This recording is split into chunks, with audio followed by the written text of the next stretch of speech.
Dans cette dernière partie réservée à la sensibilité consciente, on va parler de deux sensibilités, le goût et l'odorat. Le goût d'un aliment, il provient d'une combinaison subtile entre le goût et l'odorat. Lorsqu'on est enrhumé, les aliments nous paraissent sans goût, démontrant bien sûr le rôle essentiel de ce sens. On va commencer tout d'abord par le goût. L'homme adulte, il possède environ 10 000 papilles gustatives réparties sur la langue et qui lui confèrent cet aspect rigoureux. Les papilles gustatives, ils reconnaissent les 4 saveurs primaires et qui se répartissent sur la langue de la manière suivante.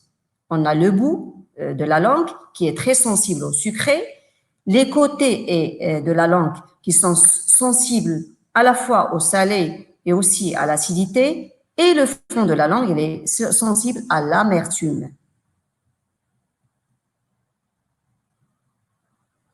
Donc voilà l'extrémité qui est sensible aux aliments sucrés, le côté aux aliments acides, voilà. Là, cette zone au goût salé. Au fond de la langue, on a l'amertume. Et cette zone-là, toute cette zone, c'est aux aliments qui ont de la saveur, c'est-à-dire qui sont très délicieux. Par exemple, là, j'ai l'exemple d'un abricot. À la fois, il renferme un goût qui est acide, on sent aussi de l'amertume, un goût aussi sucré, d'accord? C'est pour cette raison qu'on a toute cette zone-là qui est répartie ou bien réservée à un goût qui est savoureux. Donc, la sensation du goût qui est provoquée par la stimulation des récepteurs sensoriels, c'est-à-dire ces papilles gustatives, et on parle aussi des bourgeons du goût localisés dans la cavité buccale. Ces cellules gustatives, ils doivent, dans un premier temps, transformer le signal chimique, c'est-à-dire la saveur d'un aliment, en un signal électrique qui va atteindre finalement le cortex cérébral et bien sûr de cette zone-là, c'est-à-dire de ces capteurs, bien de ces bourgeons de goût à travers le nerf facial, puis le bulbe rachidien, c'est le centre réflexe de la salive, directement vers l'aire gustative. C'est là où le message du goût qui va être traité. Et nous, on va sentir le goût de cet aliment-là. S'il est par exemple amer, acide, sucré, salé.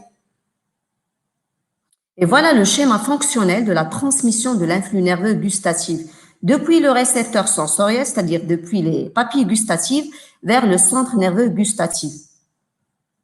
Par exemple, stimulus un aliment, la langue qui renferme les papilles gustatives, ce sont les récepteurs sensoriels, un influx nerveux sensitif gustatif qui va naître à travers au niveau de ces papilles gustatives, qui va être transmis par le nerf gustatif, c'est un conducteur sensoriel, toujours un sens centripète ou bien afférent, vers l'aire gustatif, c'est le centre sensoriel, qui va détecter, interpréter et traiter le goût de l'aliment, s'il est amer, acide, sucré, salé, etc.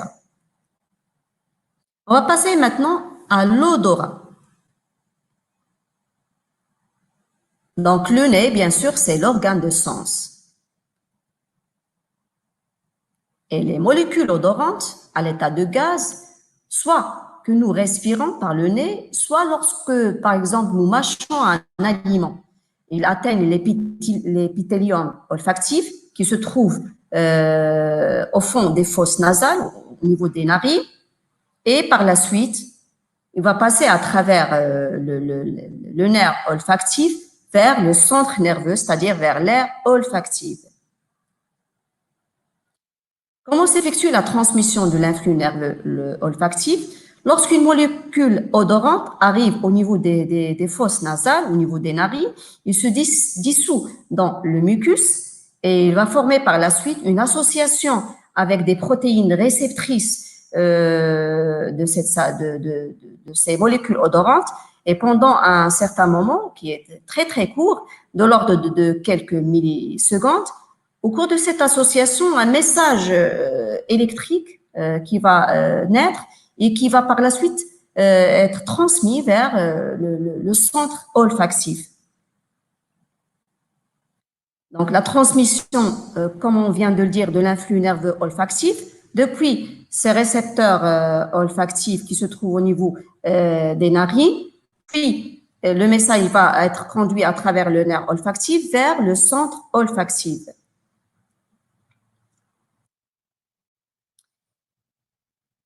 Donc là, il ne faut pas confondre entre les odeurs et les arômes. Donc les odeurs, ils vont passer par les voies arthronasales, c'est-à-dire à travers les fosses nasales, alors que les arômes, ils vont passer à travers, par exemple, la langue. Voilà le passage de ces molécules qui vont donner par la suite soit les odeurs ou bien des arômes. Et là, on voit que les cuisiniers, ils sont très, très sensibles aux odeurs et aux arômes aussi. Et là, on présente le schéma fonctionnel de la transmission de l'influx nerveux olfactif depuis le récepteur sensoriel vers le centre nerveux olfactif. Là, on parle par exemple de l'odeur comme stimulus, c'est-à-dire les molécules odorantes, le nez ou bien les narines. Et là, on trouve les récepteurs sensoriels et l'influx nerveux sensitif olfactif qui va passer à travers le nerf olfactif, c'est le conducteur sensoriel, toujours un sens centripète ou bien afférent, vers l'aire olfactif, le centre sensoriel où on va sentir et traiter et interpréter la nature de l'odeur. Voilà pour cette séance et merci pour votre attention.